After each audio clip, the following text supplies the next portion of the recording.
I'm going to hit record now. All right, perfect. So recording in progress. Okay, so that's just a little bit of a backdrop. And thank you, Jeff. Thank you, Ramon, Nivette, Noel, who's not on, Kathleen, and Cassandra, because you have an amazing shop steward structure in place at MCPL. I strongly encourage everyone to reach out to them if you should have a workplace issue or concern. What they know, we know, quite honestly, because our shop stewards are our eyes and ears in the workplace. They did a fantastic job at bargaining. They did not blink.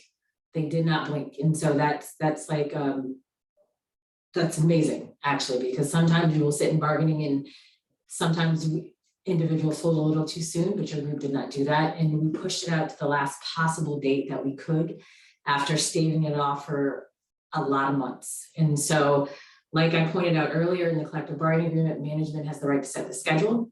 With that said, I'm going to put up the MOU that was agreed to. I'm going to share that with everyone. Let's see here, so that we can go over it and you can ask questions where necessary, for sure. Can everyone see this? I don't see faces. Not a lot of people on the screen. Jeff, can you and Ramon see this? All right. Yes. Okay, perfect. So this is the MOU that was signed off on by the union and the county. The purpose and general guidance, this MOA addresses the implementation of this expansion of public service hours at the Montgomery County Public Libraries to 64 weekly service hours to include Sunday service hours. The changes to this operating schedule will be implemented at all MCPL branches. And so the branch schedule starting January 2nd will be Sunday 10 to 6, Monday 10 to 8, Tuesday, Wednesday, Thursday 10 to 8, Friday, Saturday 10 to 6. Under employee scheduling, and this is where we try to get some kind of goalpost in place to kind of dictate how this would be scheduled. Shift scheduling is conducted at the branch/unit level. Sunday shifts for bargaining unit staff will be assigned first by soliciting volunteers. Where there are no volunteers, employees in that branch or unit shall be assigned to the Sunday shift on a rotating basis. All branch staff, bargaining unit and non-bargaining unit members, and MCPL staff that work in direct support of branch functions are expected to work.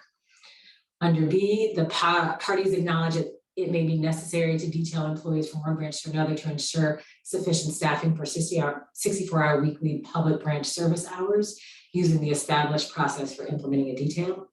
C, employees must follow established policies and procedures concerning scheduled/unscheduled leave and religious exemptions. And I know Jeff and Ramon, I believe, have more information on the religious exemption piece, I think. So we'll let them speak to that. D, management's right to schedule is not impacted by this MOA. Because again, the ultimate right of management is in Article 2 of your contract, which gives them the ability to schedule work. 3, shift differential. I have a meeting scheduled with management last week because the way it's written in this MOU was not the intent of the parties, because the intent is that you do not lose out on any shift differential for Sunday. So I will get that corrected. And as soon as that is corrected, I will share that information with folks. Like I said, I have a meeting scheduled with management next week. And then 4 had to do with management training, which the bargaining team felt was important because a lot of the issues that we heard regarding Sunday schedules was the Sunday expansion of hours had to do with scheduling. Like, we won't be scheduling right. Managers don't know how to schedule. They don't know how to put a schedule together to make this work and to make it equitable, right? And so we put in A, management has identified the need for refresher training to assist in the smooth restoration of hours.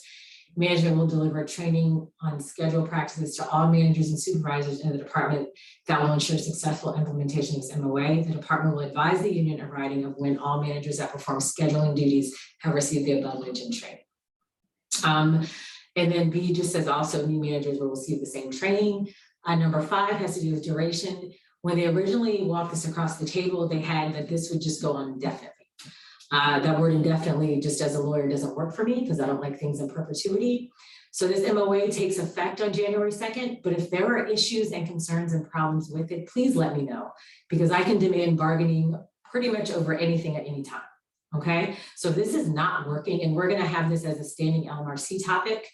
Every LMRC, so we can see what the metrics are. If the cause for Sunday hours, we don't have the foot traffic, then that becomes our argument, right? And so I'm going to rely on you all to let me know that information. Again, if something is not working, please let me know, because only then can I attempt to fix it. And we're going to keep steady watch on the metrics as far as foot traffic on Sundays, because that's how they're justifying that they need to have these Sunday hours, right? That all these people want to come to the library on Sundays. Okay, well, show us.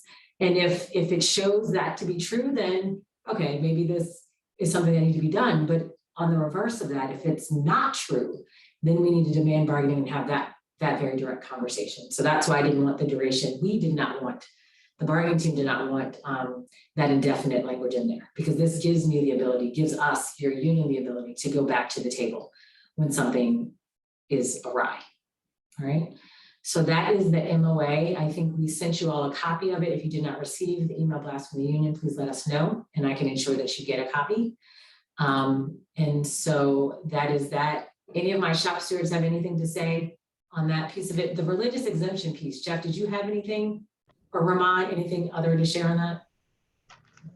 Just that my inquiry to the HR director of last week, the response was there is an interpretation that the administration is now taking that the religious exemption form uses the singular and refers to a date, and would need to be filled out for every date that you were requesting leave. That I got a non-answer that said that the document was created by, I think, EEO, and that the library administration was waiting to hear back from them. But I do want to take this opportunity to say, make sure your T's are crossed and I's are dotted, and start talking, as we said in that message on November 19th that we sent out announcing all of this. Make sure that you are having these conversations with your supervisors to ensure that your scheduling needs are met, and that you take advantage of the religious exemption if you're eligible for it, in order to ensure that you are not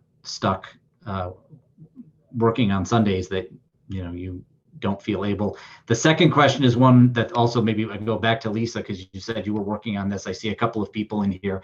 We were told in the bargaining sessions that yes, there was some type of agreement for anyone hired before April 17th, 2000.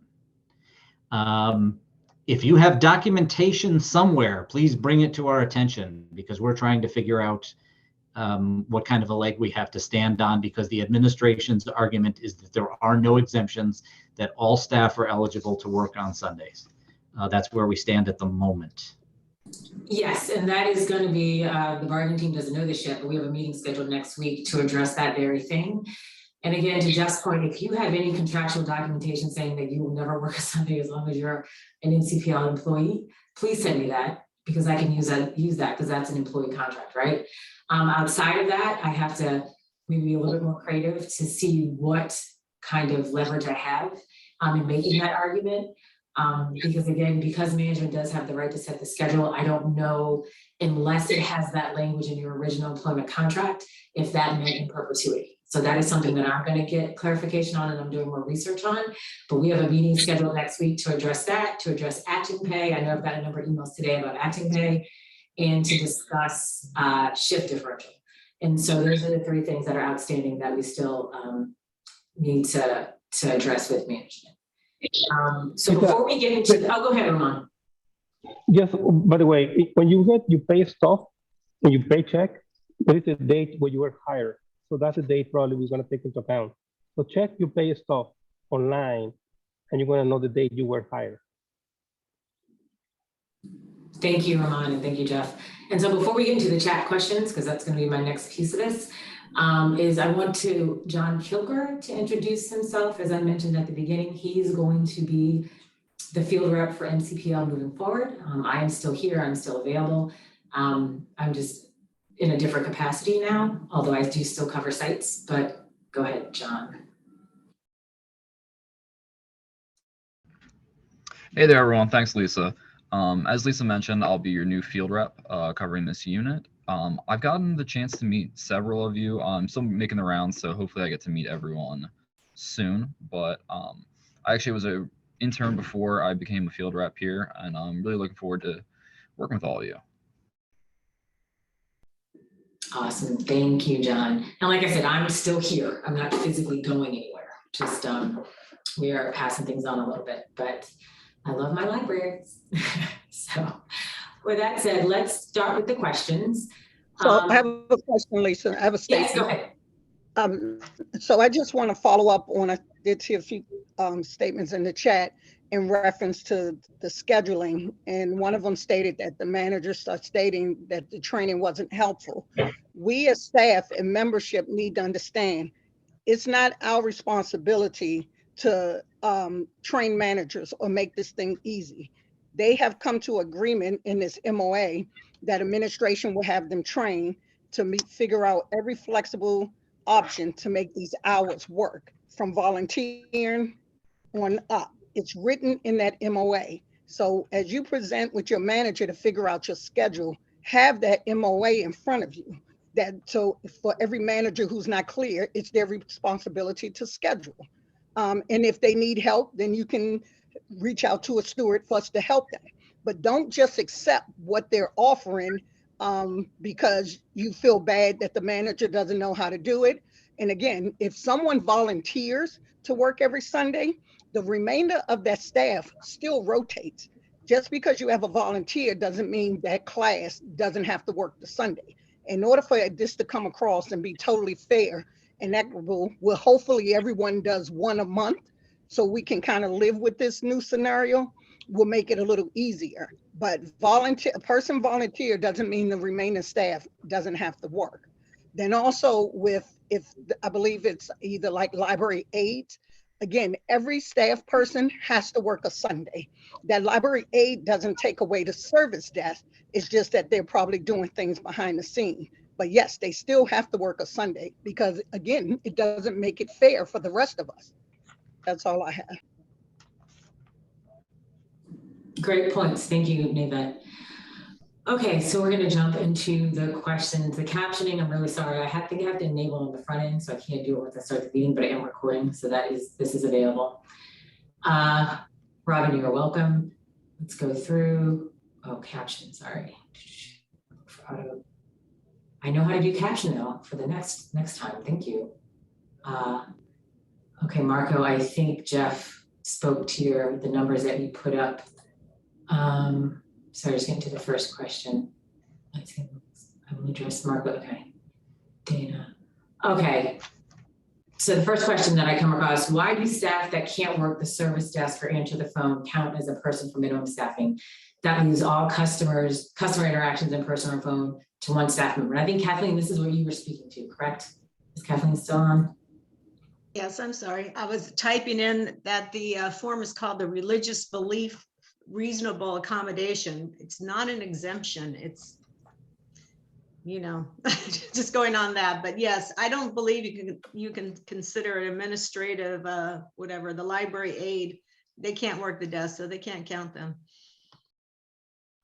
But they are scheduled to work Sundays. Be very clear. They are scheduled to work Sundays. Yeah, but you can't count them in minimum staffing. So my guess is they're an extra if they're on. Okay. Thank you, Kathleen and Yvette. Elizabeth Root, it also used to be the case that people who worked on Sunday could earn extra money, regular pay, not time and a half, like Prince George. It's just another thing making this unpopular. So that did come up about premium pay for Sundays, but in Montgomery County, no one that works a Sunday gets premium pay.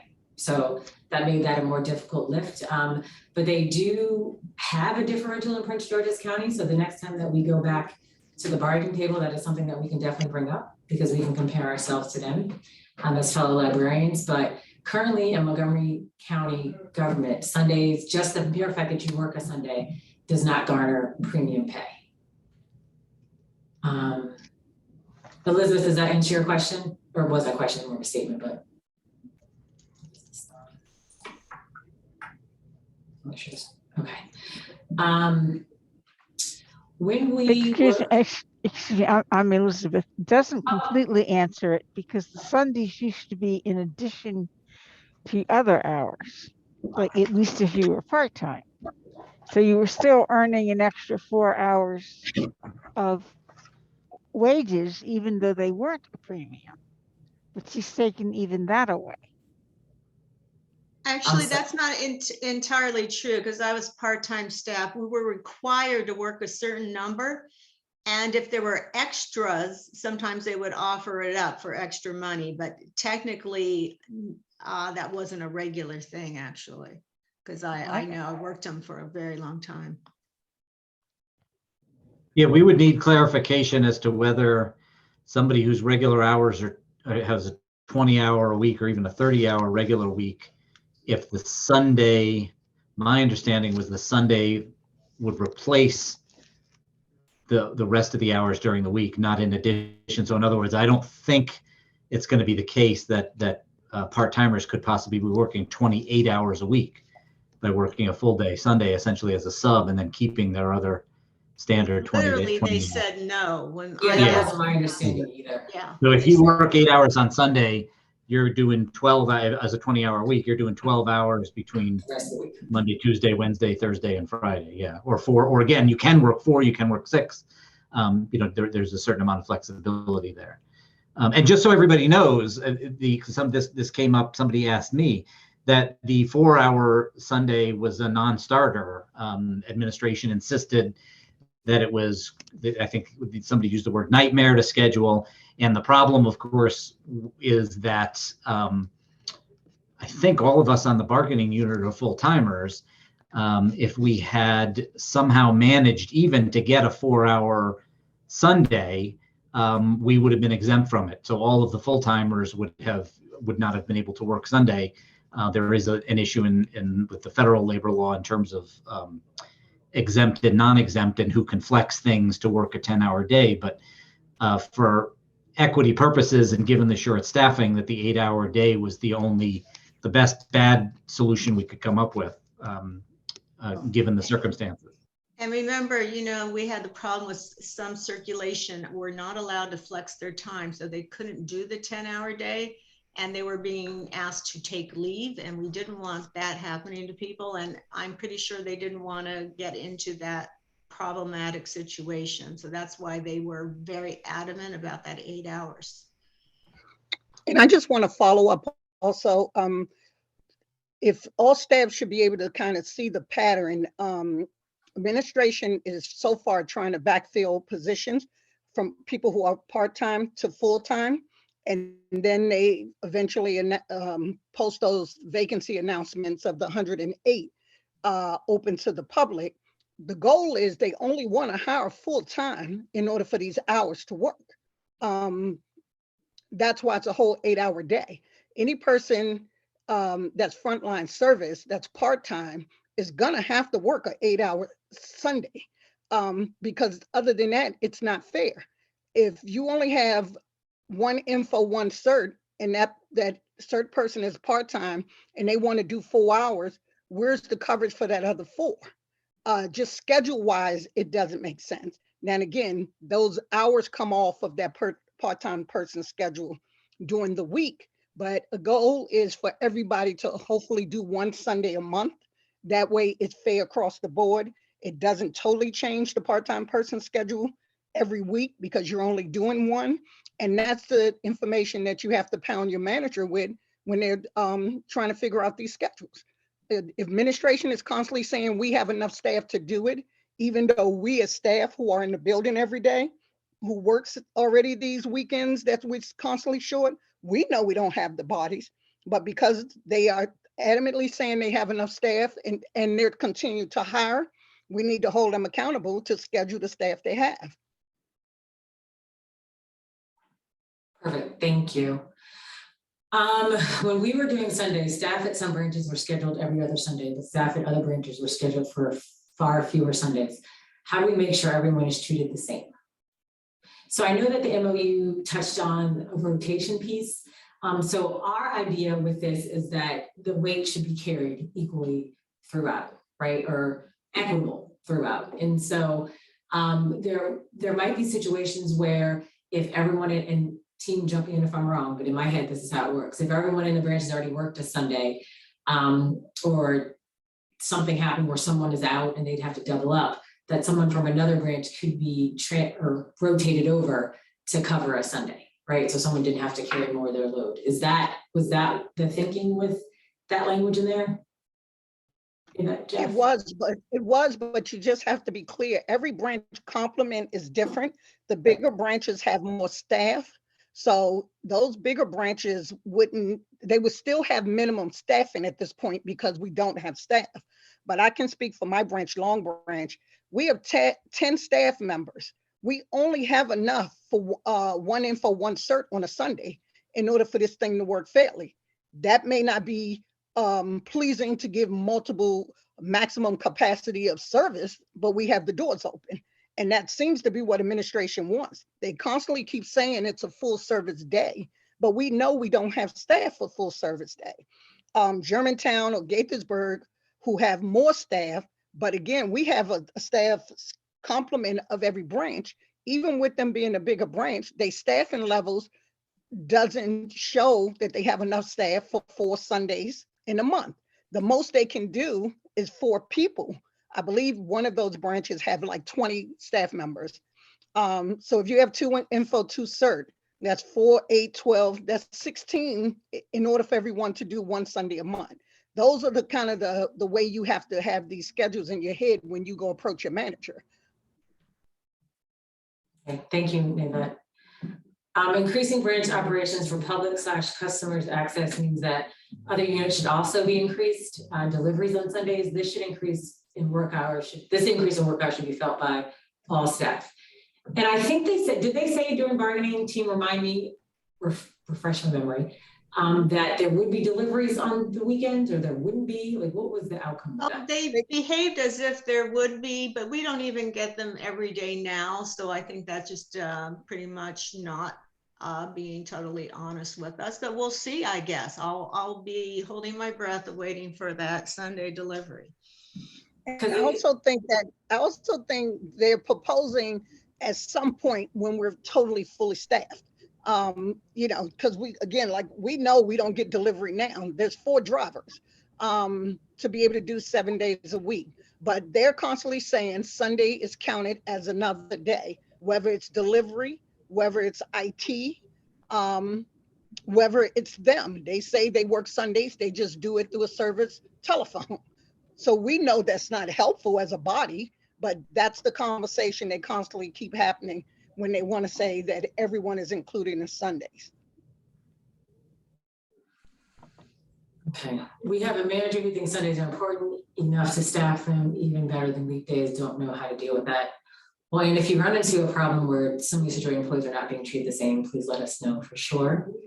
I'm just gonna read all the comments and questions, so we'll just go through it so everyone is heard.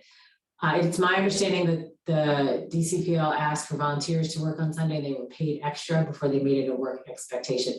They've been used to work in DC, right? Is that the case? Well, DC also did pay Sunday premium, but DC complement is made up different than Montgomery County. They have like a board of directors compared to a library system director that runs things. Just one little informational fact: administration in the midst of bargaining told us that the county executive wants these Sunday hours, county council wants it, and that they were already given money to provide these Sunday hours and to hire additional staff. So at that point, all we can do is bargaining to get the best benefit from it. Administration and county council and the county exec has already made a decision that this is happening. So we as staff totally need to be aware of that. And again, our biggest thing is to hold them accountable, to show them whether this can work or not work. Us showing up and doing our Sunday, the schedule, hopefully fair and equitable, 1 a month with volunteers and whatever else order. If it doesn't work, that falls on them. We've done our part. Right, and to that point, as you all know, libraries is always highly politicized in the Montgomery County community, right? It's always a big ticket item with the constituents that you serve as MCPL. And so they've been pushing for Sunday hours back since before COVID hit. Like, this has been something that has been ongoing for quite some time. And so to Nevette's point, we definitely went into it knowing that, having that knowledge that county council, the county exec, everyone was pushing for this. But we definitely tried to make it, again, as palatable as we possibly could, knowing what the management right is, knowing what the union's obligation is and our responsibility, and just trying to land in that soft space. So in the job description, when we were hired in the 80s, hours included every other Saturday but no Sunday. I hear you, Ann. I have a meeting about that next week. If you have documentation to show that and highlight that, send that to me so that I can use that in my meeting. Since she thinks that we have more than enough, is she planning to stop trying to get new hires? I don't think so. I think they're still hiring. Last I heard, they're staffing up, is what they told us at bargaining. There's still a number of vacancies. I'm actually at a meeting with the county exec today, and I put that in his ear. So we have a follow-up meeting next week just to discuss that a bit. But Jeff, did you want to say something on that point? Just that we are getting a lot of runaround, and there is, you can interpret for yourself what it means to say, on the one hand, we've got plenty of more than enough staff needed now, when we all know, and the HR director came right out and said, we still have 88 vacancies. The best I've gotten is that the hiring committee is meeting to discuss the librarian one, general call for applicants that went out. And then the only other thing that's gone out outside of the transfer process to the general public has been the senior librarian. In terms of circulation, I have no idea what's going on. Okay. I guess Marco was just making a contract. To your response to Ann, Marco, I'm looking into that. Oh, careful. Okay, thank you, Marco. Does writing to our council members have any weight? Robert, I would say that always writing to those that legislate us have weight. And so CC the union on it, whatever you send, whether you want it to be a shop steward and or myself or John. And we definitely use everything we get from our membership. This person into okay, that's for me. There is no shift differential. No, there will be, Tina. I'm going to get that. I don't know if you want for the first part of this, but I have a meeting with management next week to get that corrected, because the intent was not to impact the shift differential in any way. So we need to get that 10 o'clock hour push, that 11 o'clock hour basically pushed to 10. And so that should rectify that. And management knows where the union stands at that point. So let's see. What happened? Okay, it's gonna say, how many Sundays will be needed to give us the data we need to prove they are not necessary? Usually a sampling, whenever I've done this type of stuff, 3 months is always a good sampling of what's happening. But we actually have an LMRC scheduled the 19th of January, I believe. So we're gonna ask for the data at that first meeting. So it'll be a 17-day turnaround the first time we ask for it, just so we can get an idea, like a starting point, like where we're starting and what it looks like. And then maybe 3 months from that point, what does it look like now? And if it's decreased, then we definitely have an argument. So I always go with 3 months, 6 months, 6 months, 9 months, but 3 months is what I would say is a good sampling to get appropriate data. And I would like to just add for staff, as your manager is preparing these schedules, I did see an email, even though I'm away, that my branch manager in LAS was working on schedules.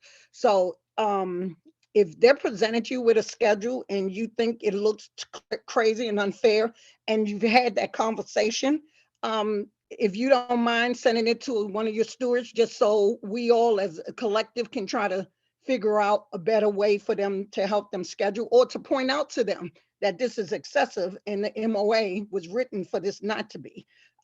We can't go back and fix it if people are agreeing to these multiple Sundays. Again, that's if you're volunteering, that's one thing. But if you're just choosing to work them and not saying anything, and then, we can't address it that the schedule's being fair and equitable. So we all have to be on the same page and make sure we communicate as a whole. Just to clarify, Lisa, you said that we would get shift differential on Sunday if we start at 10 a.m. I can't hear you. You're muted. That's what I'm going to push for, because the MOA doesn't, the shift differential MOU doesn't support the language we have in this MOA, but I know all of our intent was not to disrupt shift diff. So I've always spoken with management, and that's part of the meeting I have scheduled next week to address that and get that rectified. And have we talked about the extra pay for being in charge, working out of class? No, because I'm going to go through the questions first. Okay, thank you. Upper management also going to work Sundays. Kathleen, do you want to take that one? Are we talking about administration? Upper management, yeah, also going to work Oh, Sundays. those people, that's not in their job description, and they'll be working via the cell phone that they have. So it'd be kind of just like they do now on Saturdays or evenings. Yeah, the language in the MOU is actually very specific. I forget exactly how it phrases, but it says something about people who work in direct support. I wanted to say there's nothing that prevents them from working on Sundays, but it would take a certain kind of person to make a certain kind of decision to follow a certain kind of leadership style that would reach certain goals in order to make that decision. Okay, so religious accommodation that we asked for is still in place. This is what Barbara McCladen said in the meeting. She said, if you want religious accommodation, you have to put it in every single week. That seems wrong to me, just from a gut reaction standpoint. Jeff, did you get, what was her response? I didn't really understand what she wrote. I have a call to OHR. I still haven't heard back, but Rachel might. Yeah, she just kicked it somewhere else and said something that somebody else wrote the form, EEO, Right. that she was waiting to get that back. And again, it's this confusion that I think is being deliberately sowed between what counts as historically having been done in the system and, you know, what is this brave new world we're entering? Because historically, I don't think people filled out a form 52 times a year so that they could go to church on every Sunday morning. No, they didn't used to. But again, there have been a Yeah. number of Yeah.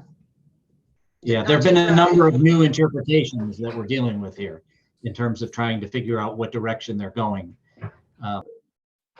So yeah, Rachel, we're definitely gonna get that addressed, because I don't think you have to fill it out 52 times a year. Like, that just sounds wrong.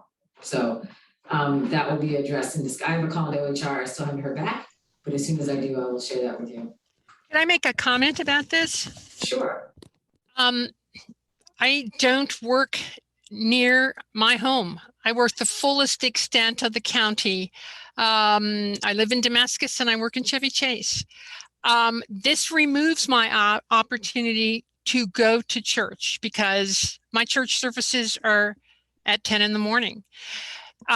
When this was proposed before, I signed a religious, what Kathleen had referred to. I did one of those forms. And when it looked like this was going to happen, I was told that I could make the hours up during the week. In other words, if I came in at 12 or 1, I would owe the county 3 hours that needed to be divided during the week.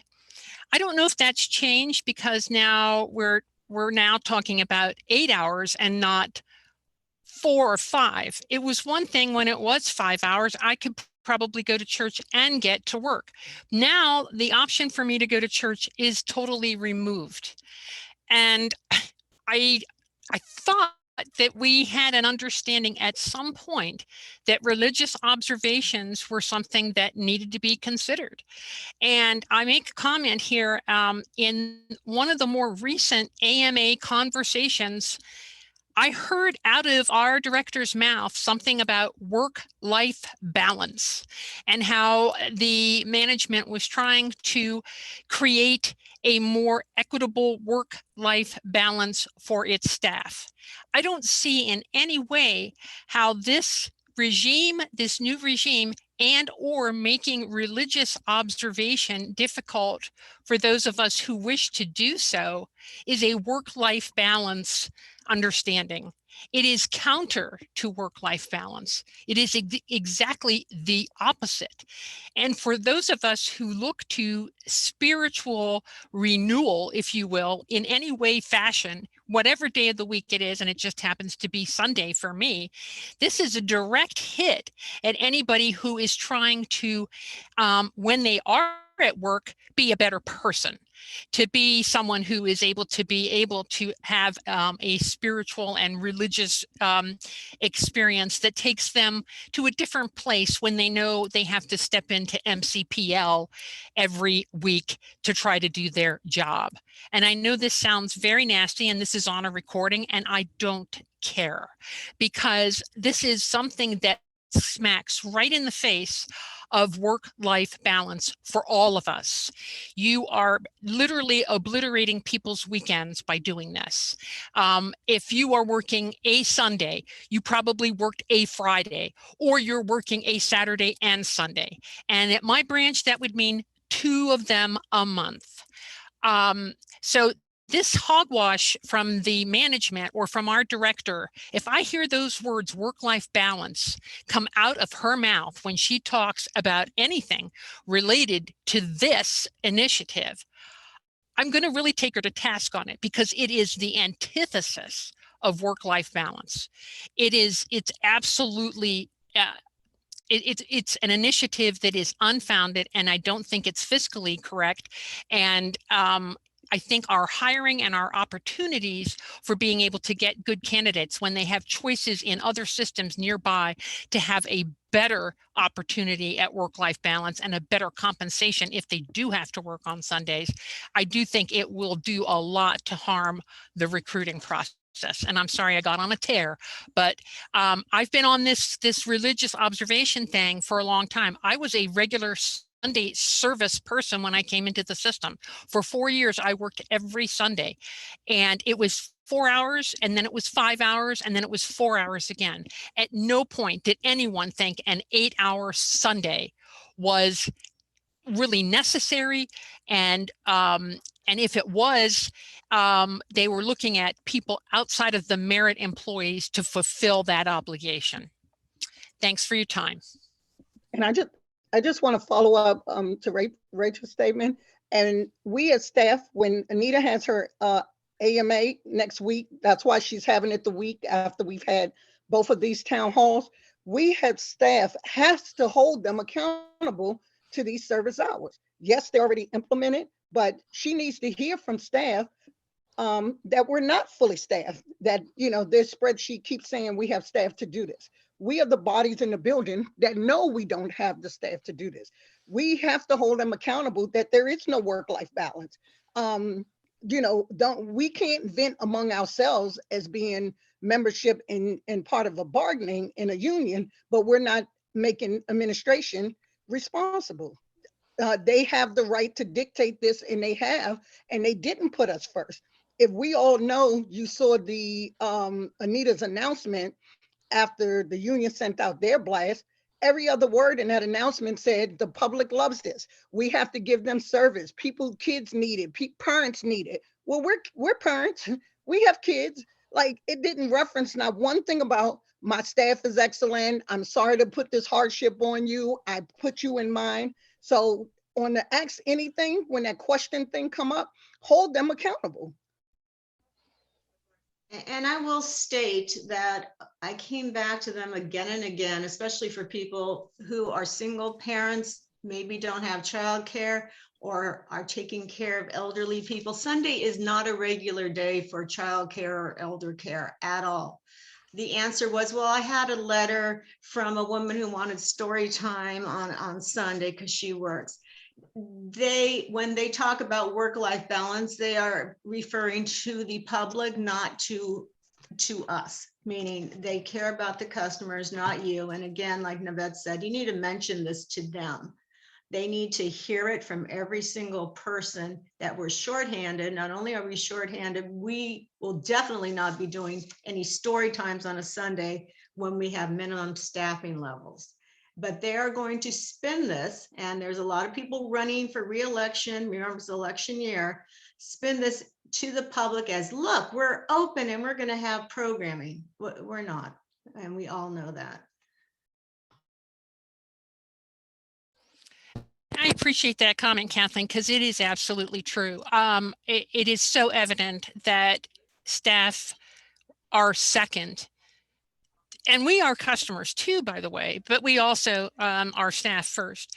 That staff are second to anything that's considered in this initiative. And I just don't want to, you know what, it's one thing if this is what you're going to do, but don't use that phrase work-life balance with us, because that's a lie and that's a falsehood, and it angers people. It angers people when it is said, and it is not the reality. So those words should really be considered like swear words for her. She shouldn't be using them, because it's not what she offers us as Montgomery County Public Library staff people. And so, Rachel, I don't disagree with anything that you said, but I want to be clear that the religious accommodation is still available. It just, we're trying to figure out how often. I don't believe you have to turn in a form every single week. But it does put an undue burden on the person who has a religious observation. Do I really want to work another extra 3 hours scattered through the week? No. I mean, I've done my Sunday thing. I know what that's about. I'm saying, having a full 8-hour day, you're not only taking away people's weekends, you are taking away more than that. Sunday is, and it's really to Kathleen's point, Sunday is not like every other day of the week. I don't care if it is in Anita's world, it isn't in mine, and it's probably not in most of ours. And to treat it like it's like any other day, it's not. And it's unclear to me how that can be incorporated into weekend hours if, in fact, it necessitates that all of us are going to be working at least every weekend. Either if you consider Friday a weekend or Saturday a weekend, I don't see how it doesn't mean that we work at least one part of the weekend every week. So and that's a particular burden on some branches, maybe more so than others. But no, I just, and I'm sorry, I did not mean to in any way get off on my little rant. Everyone that knows me knows that I can get off onto a rant. But this is, I think, really smacks in the face of anyone who wants to have a Sunday morning to do what they used to do, those who are of that faith. I know that's not everybody here. You took it away. You're taking it away. And for me to have to spread out 3 hours during the week, I'm not such a fan. When I'm ready 8 hours, I'm done. Now, I asked specifically to Anita in an AMA if she would consider more flexible work schedules, because I think it's absolutely going to be necessary to look at maybe some 10-4s. She told me that there was no way that that could be accommodated for anyone. So it doesn't look like there's much flexibility that's going to be there for flexible work schedules either, which, by the way, is supposed to be something that the county is looking at. More flexible work schedules in addition to telework. Don't see how any of those two things could be accomplished with this plan that's being put forward. I'm going to shut up now because I really monopolized way too much time. Thank you, Rachel. Jeff, you're gonna go. I just wanted to point out in reaction to a lot of things. The first thing everybody needs to realize is that, you know, your relationship with the Montgomery County Public Libraries and with Montgomery County is you're an employee. Anybody's work-life balance is really going to have to be your responsibility and remit. So make it your priority. And that is going to require standing up for yourself at times. No one is being asked to work more than 40 hours. A lot of the arguments that I've heard and that I see in the chat will be rejected out of hand because we faced them in the bargaining team and got them rejected out of hand. So it is, as Kathleen said, and as Navette said, up to us as individuals and however collectively we can to make sure that we meet our needs. If you have the ability to request a reasonable accommodation for Sundays, do so. I know there are a lot of people that have a lot of different arrangements. I know of someone in the county who takes 3 hours of leave every Friday afternoon because of religious exemption and the need to be back before dark on Fridays. The question of Friday, Saturday, Sundays is still sort of ambiguous, but the argument will be made that everybody already worked either a Friday or a Saturday. Yes, there are some real problems here, including public transportation, things that, as Rachel pointed out and Kathleen pointed out, just don't work on Sunday. Somebody sent along a message yesterday, and I don't mean to pick on this person, but they used the phrase something was due by COB on a particular day. And I thought, you know, my COB today and all of ours is 8 o'clock at night. Our COB on Sunday is going to be 6 o'clock. And that's because it's also going to have an SOB. Because if you're going to have a close of business, you got to have a start of business, and a deliberate pun there to add some levity a little bit here. So there is where we are entering a new model, and this is the United States of America in 2021 with a corporate model in which everything is supposed to be 24/7. So it absolutely is incumbent on all of us to do what we can to make sure that we meet our own priorities and needs. And yes, that's going to be things like trying to figure out, when you can get to your kids' sports games and when you're going to be there in the afternoon to help with homework, cook a hot meal, etc. But you're not going to get any sympathy from the administration. I would be, I think these people raising these questions need to put it to the people who might have the answers. I am not going to impugn motives. I am simply going to stick to the facts. They made this decision. They were adamant about this decision. As Kathleen said, there are politics involved. They will come back and say, I forget who wrote this on the chat and said, I don't think the public wants or expects these hours. The director's office is going to come back and say, looking you straight in the face, the public wants these hours. We've heard from many people that they want 8 hours on Sunday for X, Y, and Z. So we're at a little bit of an impasse, and that means we have to do what we're able to do. We want to keep track of the numbers. I saw that in the message. That's absolutely something we're going to be revisiting in terms of the question of what is the value in evaluating the value of Sunday service. But we also need to know, some of the other things. It's my understanding at least one branch doesn't have public transportation. I work in Bethesda and have 4 or 5 people here who rely on public transportation. I don't know what that's going to mean for them on Sunday. The administration would say it's your responsibility to get yourself to work. There was, I think there is the sense that you've chosen this job. Nobody's being forced to do anything.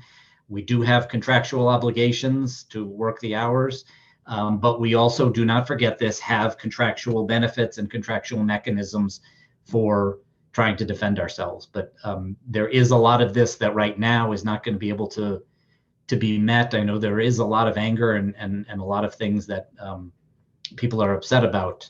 But again, my advice is try to take advantage of whatever tools, mechanisms, avenues are available to you to make sure that you are able to meet you and your family's obligations and needs. If that includes, again, using leave at odd times. There was the one last thing I wanted to emphasize. There is, again, the federal labor law is a fairly specific, and I think, Lisa, you might be able to talk more to this. I think we were actually breaking it when certain staffers were working a 4-hour Sunday and then 10 hours on Tuesday and Thursday, because there's a certain category of definition under federal labor law that's not allowed to do that. So the idea of doing the 4-8-10-8-10 that we were doing, or doing 4 10-hour days, only applies to certain people and would create another issue of actually inequity within the system. I'm going to stop there. Yes, I think Navette knows. Do you remember what level that was, Navette? That I think it was circulation that was affected, that could not work flex that time. Yeah, well, circulation falls under non-exempt, I believe. Librarians call it. Yeah, librarians fall under. Yeah. 2 categories, non-exempt and exempt under FLSA. And what that means is an exempt employee can flex their hours. They can work 30 hours one week, 50 hours next to make up their 80. Non-exempt employees cannot do that. They have to work 40 hours in a week, and anything they work over that 40 is considered overtime. So you all have within MCPL, there are 2 categories of worker, a non-exempt and an exempt. That's what Jeff and Kathleen and Navette were speaking to. So I just wanted to follow up from Jeff's statement also, staff and membership. I personally am big on a paper trail. When your manager gives you this new layout of suggesting your schedule, include everything that's your hardship. You know, you can give them the schedule that you need for us to accommodate you for church, whether it's 8 hours or not, and make your statement in there. No public transportation, church services, whatever it is, and have them do their job. They have to figure out how to accommodate. Now, even if they're giving you options of, you know, you can take leave, or is there a different Sunday to hopefully that you do one a month that doesn't fall on, but have them do their job. Write it in your schedule proposal. What's your hardship? Everyone doesn't have a hardship. So hopefully it's enough staff that this thing balance out for other people who have whether they want the 8-hour day for their church or a partial day, or they have a child care or a parenting care issue. But put those statements on your new proposed schedule. Kind of like when they used to send out the Survey Monkey asking you, did you have a hardship? I always indicated I had another job. You know, it's irrelevant that you say this is your primary responsibility, but that is my hardship. At one point, they used to try to work around it to give you a work-life balance. They may come back and say this is your priority, but at least I have a paper trail to show you from day one I indicated this. Whether it changes anything or not, but definitely have them do their job. Put your issues down for what complements that schedule or doesn't complement that schedule. Thank you, Navette and Jeff and Kathleen. How long in advance are the schedules for Sunday supposed to be available? It's a very good question. I will find that out. I don't know, but I will get an answer for that. Yvette mentioned hopefully some will work at least one Sunday a month. How many Sundays will we be required to work? I think that the idea around this was like everyone would work a Sunday, depending, and Yvette had touched on this earlier, depending on your branch complement. I know in the MOU, there's conversation about rotating to essentially promote fairness. And so a lot of this is we're going to have to dive in and work it and then work backwards to fix any type of inequities or issues, right? Because merit employees, or we've never had 8-hour Sundays, but merit staff has never worked a Sunday, right? Outside of COVID times, MOU, but prior to that, it was not merit staff that worked Sundays, and we didn't have 8 hours. This is the first time we've had 8-hour Sundays. So a lot of this, Marco, and other comments that are on here, we're gonna have to do it and then see where it's messed up and then fix it on the back end. Because we're not gonna know all the pitfalls going into it, right? We can see we know we don't have the physical bodies in the libraries to do this. Management contends that we do because they're counting FTEs, right? So we're gonna have to start it and see what it looks like. And if there are things that are inequitable or that are not fair, because I truly believe in the tenant, similarly situated employees need to be treated the same, please let us know, because those are the things that we can address. And those are reasons to take us back to the bargaining table. So that kind of stuff we're going to be made aware of, whether it's to your shop stewards, to Kilker, to myself, we're going to need to be made aware of those types of situations. Okay? Yes, and also, again, whether it's your staff meeting or she's calling you in, she or he is calling you in to work on your schedule, take this MOA, blast the union sent you in there. It indicates in there what the manager training that they have to get creative with the schedule, and that it also asks for volunteers first and then reverse seniority. Hold them accountable to what they agreed upon. And then that will make the whole schedule conversation really mute. They can't just schedule you multiple times, because that shows you it's not being fair and equitable. Ask them, did they ask for volunteer? Do we have any volunteers? How does the rest of us rotate if you do? Those are things that, and because every branch is in charge of their scheduling. So it's not like administration gave their managers a blanket layout of how to schedule, because each branch complement is different. Administration is saying minimum staffing. The spreadsheet they provided us, most branches minimum staffing was 3.2, whatever the 2 means. Bigger branches, the minimum staffing was 6.4, I believe. So again, we know there's 4 weeks in a month. You only can figure out how many people that is for each Sunday to be able to meet your minimum staffing compared to how many bodies you have in the building.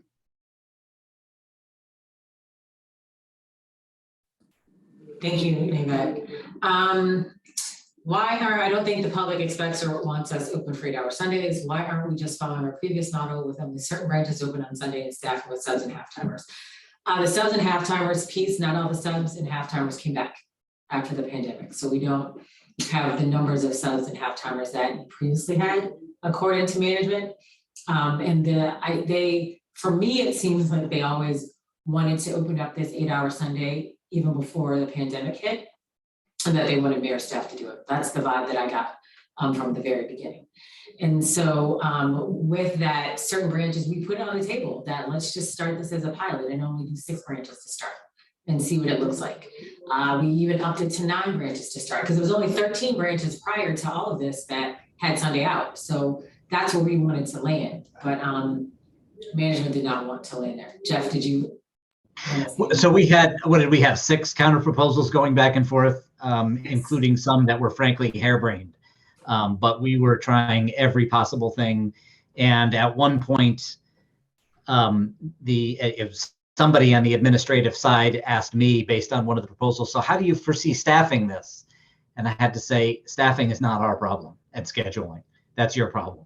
We don't like this at all. We know we don't have the people for it, but don't turn around and then ask me to do your job for you and nail myself up on there.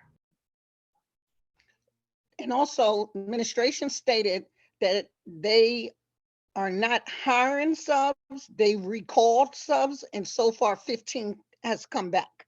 So that whole complement of subs working Sundays and part-timers, there are no subs, they're 15. Again, the ratio of part-timers, they're allowing part-timers to have first pick of becoming full-time because they know they need full-time bodies. It really seems probably this balance of used to having a lot of part-timers and then full-timers is probably gone. They're going to need to really open up to only have full-time staff in order for all these hours to work. Thank you, Yvette and Jeff. Will branch managers or LA2s be required to be present each Sunday, or will LA2s be in charge of the branch on a regular basis on Sundays? So this dovetails nicely into the acting pay conversation. Marco, that is your question, but I'm going to come back to it because that'll lead me into a whole different topic that I want to address with you all before we get off this call today. So I'm going to come back to that question. Can the management using the reason operational needs to force staff to work on unwanted days hours? Okay, so operational needs is a thing, right? And operational needs really only comes into play when they want to work you when you're not scheduled to work. For instance, say you put in for annual leave and your annual leave is denied because they're saying, well, operationally, I can't let you off because 3 other people put in for annual leave. So that's a legit conversation. However, annual leave, they have to be reasonable in their denial of your annual leave. Because your leave is an earned benefit. You have a right to use earned benefits. If you have a manager that is continually denying any type of your leave, please let me know, because that's not why they're there. You get annual leave and sick leave to use them, right? That's part of the benefit you have working with Montgomery County government is you get a good amount of annual leave and sick leave. So you need the ability to use it. So if they're using that operational needs reason to say that's why you can't ever use your leave, that's bullshit, quite frankly. And that's when you need to reach out to us and have that conversation with me, with myself, Kilka, or any of the shop stewards. Okay, Jeff? Absolutely, I want to hammer that point. And again, it goes back to the one I said before.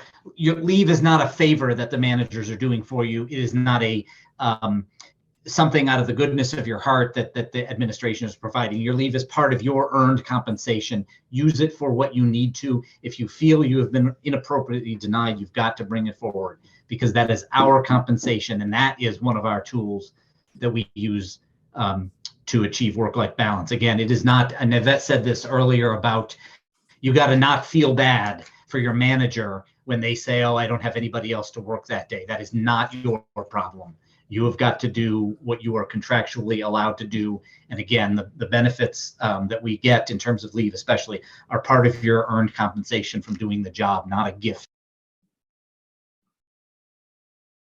Right, don't ever feel bad to use an earned benefit.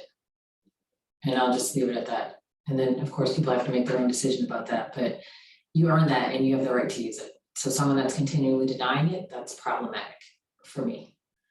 Hold on. Will Sunday count as working a weekend day? So 1 week I work Sunday, week A, and Sunday week B, therefore the next week, and I don't need to work on the weekend, Friday, Saturday, Sunday. Anyone from the bargaining team, can you take that question? I don't really know how your schedules work. Will Sunday count as working a weekend day? So 1 week I work Sunday. Given that we work every other Friday and Saturday, my guess is probably most people, they'll be working either a Friday, Sunday, or, you know, a Saturday and then having the Sunday off. I am guessing you're going to have to work it out with your manager. I mean, if you want to, I suppose you could ask to work Saturday and Sunday together because you want an entirely free weekend. I don't know, but that pretty much is how it works now. Alternate Friday and Saturdays, unless you're one of these people who wants to work every Saturday. And also, I'm sorry, go ahead, Ramon. Well, I used to do the schedules in Silver Spring. So what we used to do in that branch is Saturday and Sunday, every 2 other weeks. And then, so you have like 2 days off during the week. Some people like it, some people don't like it, but it's up to the manager. You want to have like 2 days in a row off because you don't want to work, you know, and then 1 day off and then work and then 1 day off. It's up to the person, but we can talk to the managers about that possibility and then about flexible schedules. So we can talk about that with management next week. Some people like it, some people doesn't like it. So. Thanks, Ramon. I also have my preference. I indicated on the schedule request. Anytime I'm working a Saturday, Sunday, I would like to have Monday and Tuesday off. Because I do want 2 days in a row, even if it doesn't fall on the weekend. So whatever your preference is, make that suggestion when they give you that schedule proposal. Thanks, Nivette and Ramon. Library administration never acknowledges the fact that we have a third of the staff that we had just 10 or 15 years ago, even if the vacancies were filled. Their use of the term fully staffed is a joke. We feel it every day. Many of us are trying to wear about a dozen hats and are being asked to be experts on way too many things. Nothing gets done as well as it should. Service is not what it was. Staff are highly stressed. Thank you, Ann. As a county resident, I think it's incredibly waste of county money to staff all of our branches every Sunday. I don't disagree, Lori. Keep track of the stats. Okay, Kathleen, numbers are okay. Recorded by foot traffic. I think we learned that in the last meeting. Visit priority. Okay. Foot traffic counters often malfunction, but even if they malfunction, doesn't the department have these stats? Somebody outside of just the foot traffic counters have the stats, I'm sure.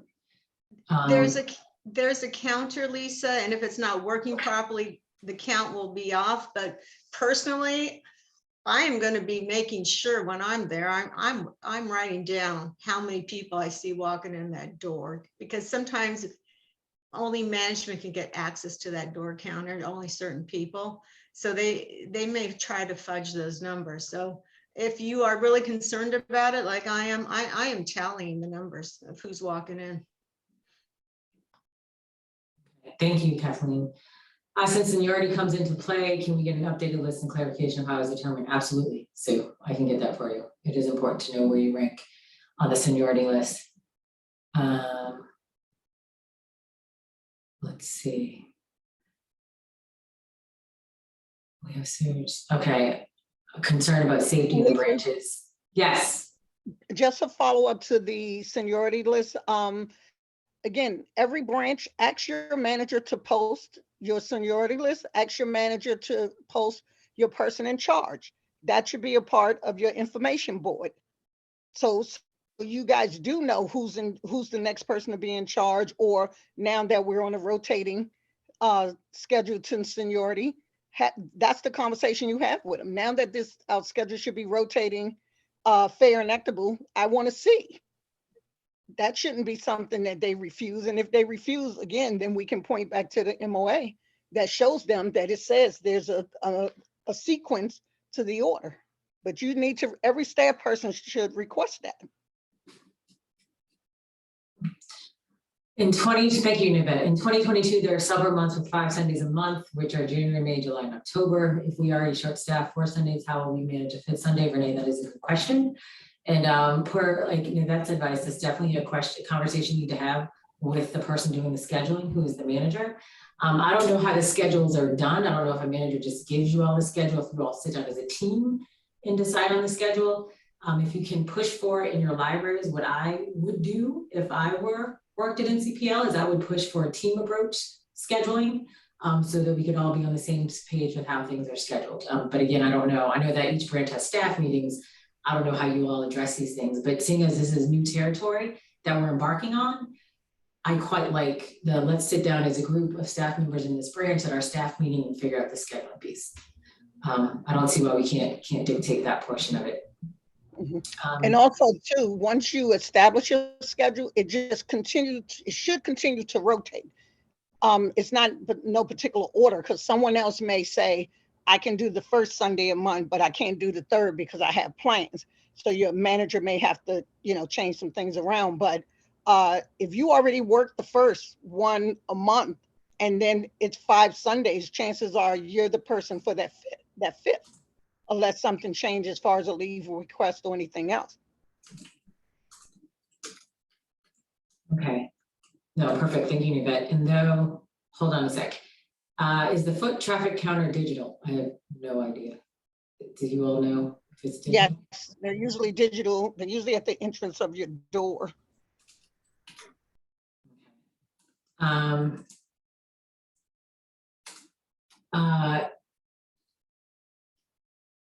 Is the seniority list different from the person in charge list? What is meant by seniority list by position or date of hire? Okay, so we had this conversation last time, which is a good conversation to have.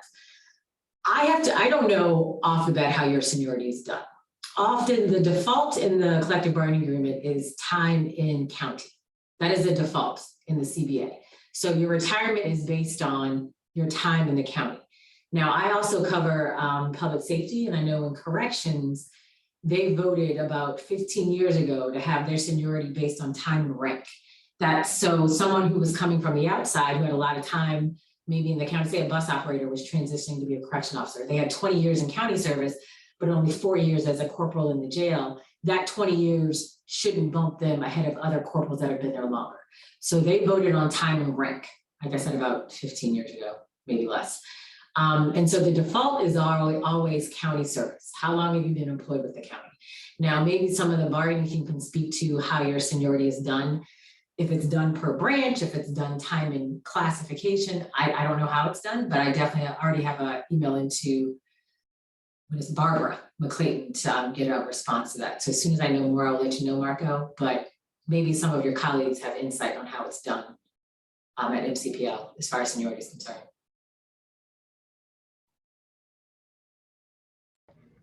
I don't, but I was realizing that I've now got 3 pages worth of questions, and that again is the benefit of, us versus them. Is it's not just 5 of us sitting in a room somewhere on Zoom, or sitting in 5 different places teleworking on Zoom and determining that we're coming up with something to apply to 400 people. There are a lot of questions, and we're crowdsourcing the implications of these things now that nobody thought of, and so there is a value even to what we're doing here. And again, as Lisa said, if it's possible, and there may be issues of privacy and concerns about blowback, raising these things at staffing meetings. But, I've got a bunch of things here that I'm going to write up and submit to the rest of the group and see who can add them, and then dump them on either Lisa or John and see if you guys can get answers to some of these sort of nuts and bolts things that I'm not sure occurred to us. And certainly didn't come up at sort of the high level discussion we were having literally over the hours itself and the. But also, Jeff, the same with staff. include your questions on Ask Anita Anything on the 5th. Let her, the questions we submit ahead of time, she swears she goes to get the answer, even if we submit it separately. But us as staff and membership need to hear the answers from her and James and Barbara directly. Like, we're giving them a pass with us trying to figure out the answers for them. You know, this is their system. And if it's things that we assume was the way library service was meant to work, and they have evidently another assumption the way they want administrative part of it to work, like, we need to put those questions in and hold her accountable.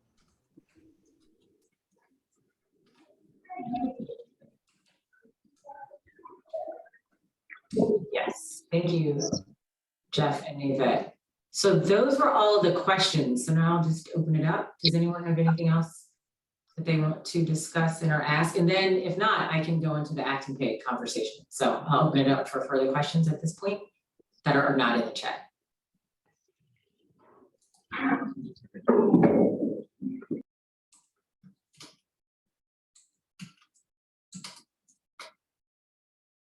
Okay.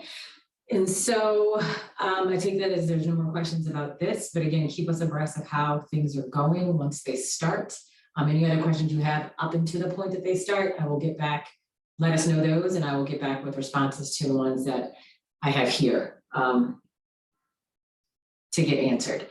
So acting pay, I'm gonna put up the part of the contract where to find this. Let me see.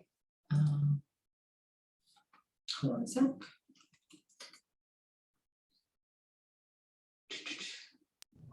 Yeah, while you're doing that, Mark had written the question, I think, and I actually calculated this morning. So at Morella, I only have a half-time manager, that's 20 hours, and in LAS, that's 40. So that's combined 60. We're opening up to 64 hours in January. So even if those two never worked together, yeah, we're the next up on the list is LA2, or sorry, L2s.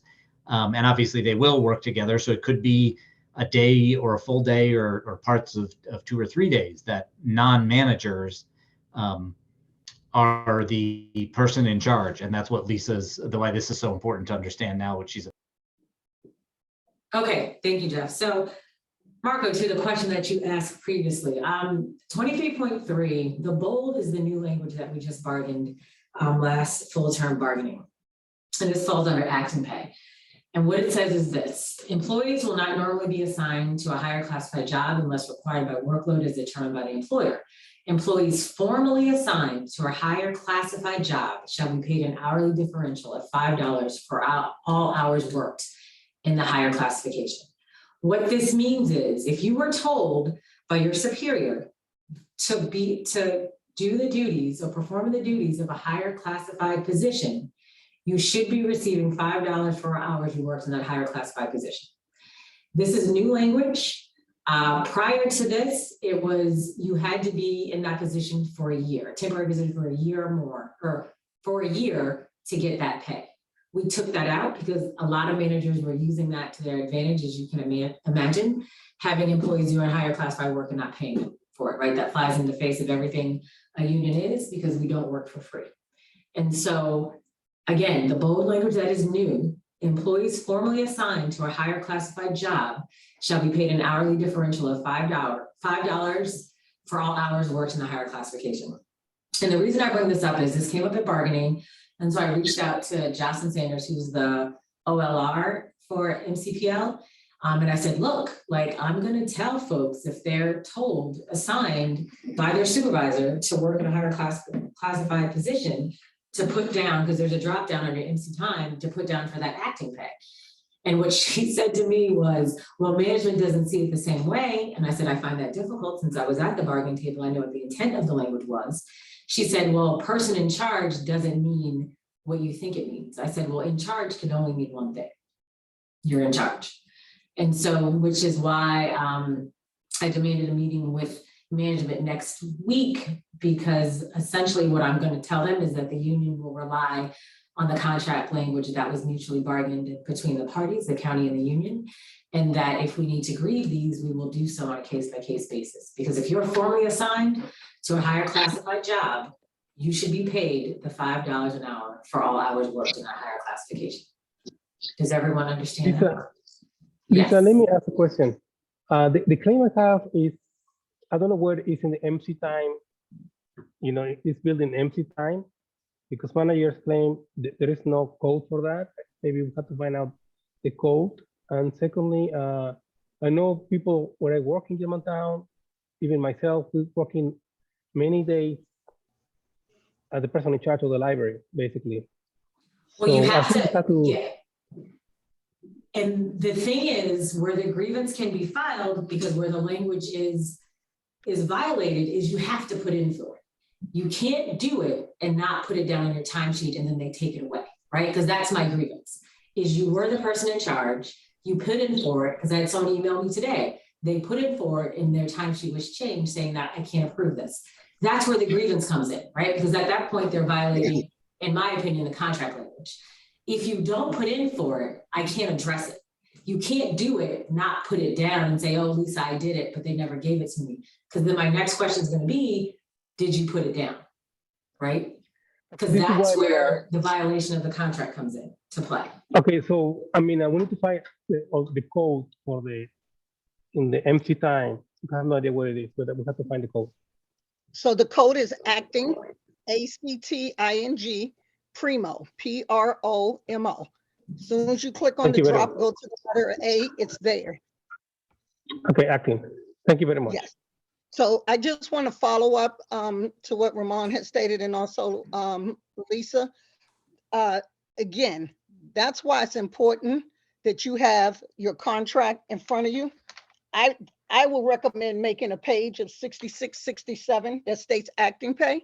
When your supervisor or manager, LAS, senior librarian, whether they leave and they say the next person is in charge, in the moment, I personally tell them, you know, I receive acting pay. My manager the other day made arrangements for coverage because I called her out on it in the moment. So if you don't want to pay me, then don't leave. Now this is in a sense new to them because a lot of them are saying they weren't aware of it. Staff has been in charge forever. This isn't just happening because we're working extended hours and Sundays.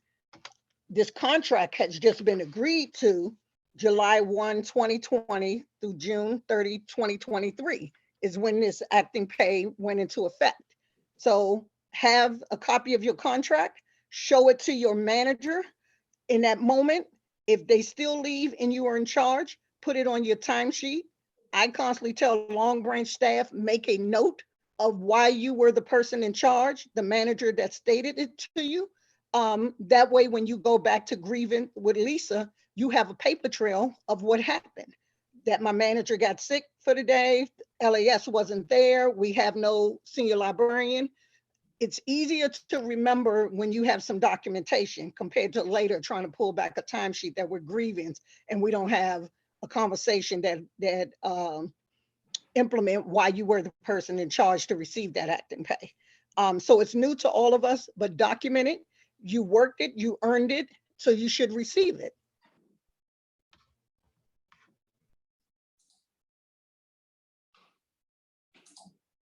Okay, any other questions about the acting pay?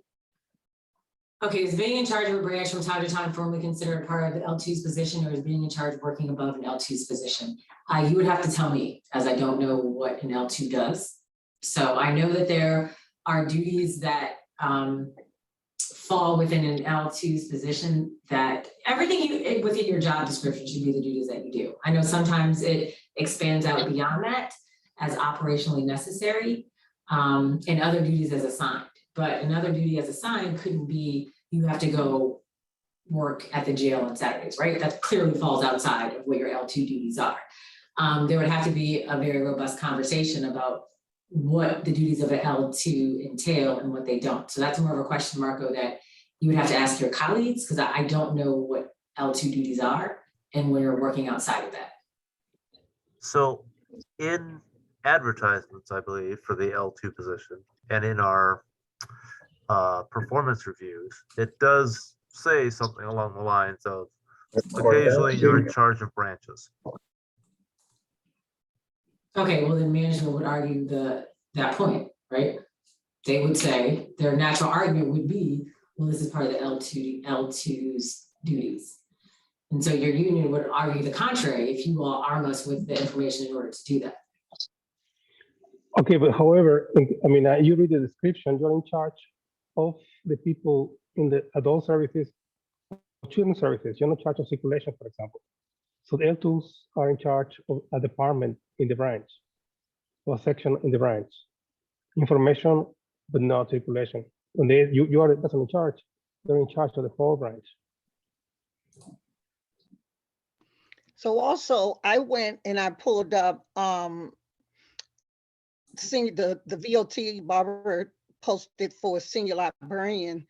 That particular one read that that job description has supervisory manager I guess responsibilities. So the rest of the job descriptions, I didn't see that statement in.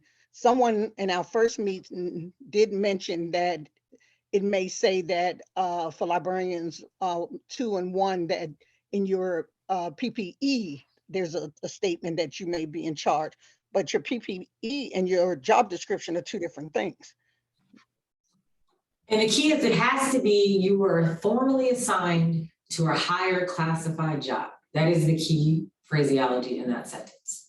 Formally assigned to a higher classified job.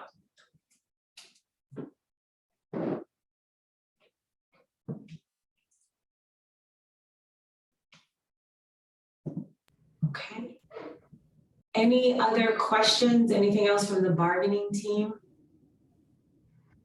I had a request if you could briefly explain the vote of no confidence option Well, or procedure. Vote of no confidence procedure. Is there really a procedure? Not really. So basically a vote of no confidence is just what it means. It's a petition of sorts to oust or to attempt to oust someone who you have no confidence in, for lack of a better way to say it. So they just did one, I think, Kilgore and DPS.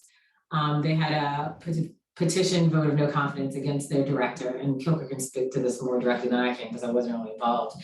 And they sent that around to the various employees. People signed off on it, and it made its way to the county exec, and he is going to meet the union to address it. So it's when you contend that the administration or whomever in administration, it could be a group-wide thing or an individual, has been derelict in their duties as it pertains to you and how you do your duties. And no matter what they do, you can't do the job that you were hired to do, right?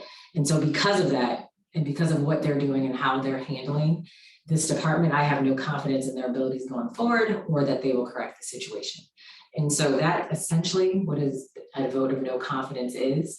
It's a grassroots type of thing that is done by the people who are impacted by these decisions. The union can definitely be a guide in it if you all want to go that route. But it starts with and comes from the employees, essentially. Kilgore, do you want to speak about that at all? Only because you did it with, or I guess you worked with Ryan with DPS.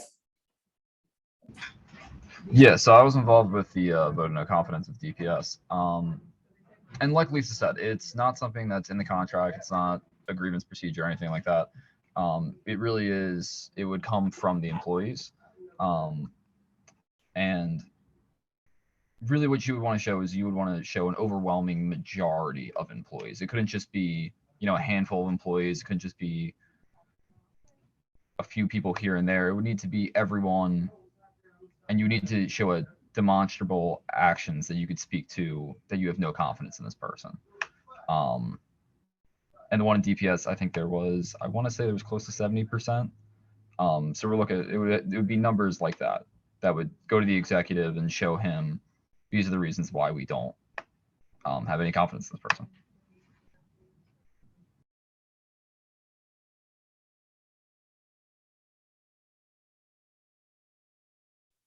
Thanks, Kilgore. Any other questions on the vote of no confidence and like just what that is and kind of how it starts? No? And I just asked the question, will the recorded meeting be available once it's over? Yes, let me figure out how to do that, Camille, and I will make that happen. Anything else? Anyone? Okay. Thank you all so much for joining this town hall. I appreciate your time. I appreciate sitting here and having this conversation with us. I know that it is not a wanted conversation. I know that Sunday hours were not something that was wanted, and believe you me, the union tried absolutely everything within its power to not have this happen. But again, as I shared at the very beginning, the contract says what it says.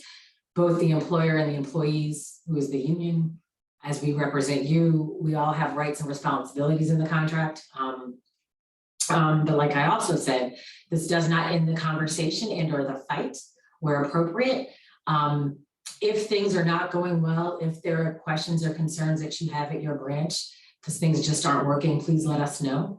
Because like I said, I can demand bargaining just over anything, and I can get them to the table just about anything.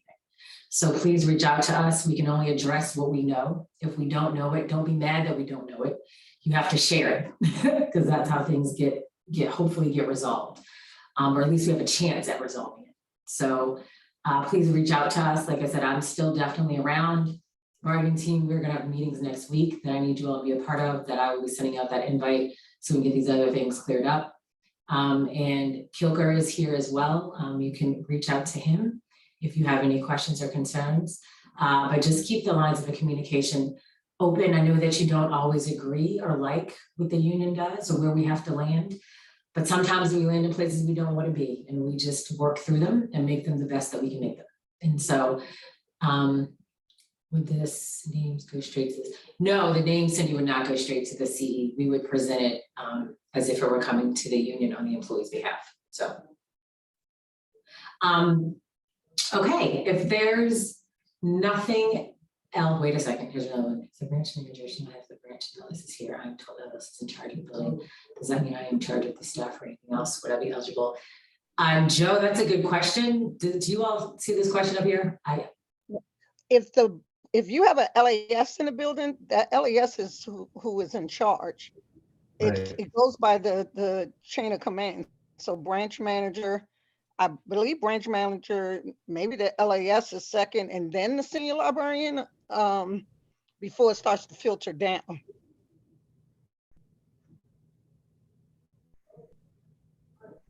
Okay, Joe, that answers your questions. Okay, cool. Again, this doesn't end just because the meeting's ending. You have all of I think you have all the shop stewards' email addresses. Kilker, can you put your email address in the chat just so people have it? You have my email address. So keep sending your questions, expressing your concerns, and then we will definitely attempt to get everything addressed. Lisa, I just want to give a follow-up to staff. Also, ask your branch manager to post a list of the persons in charge. That way you know the order. We don't want to assume anything.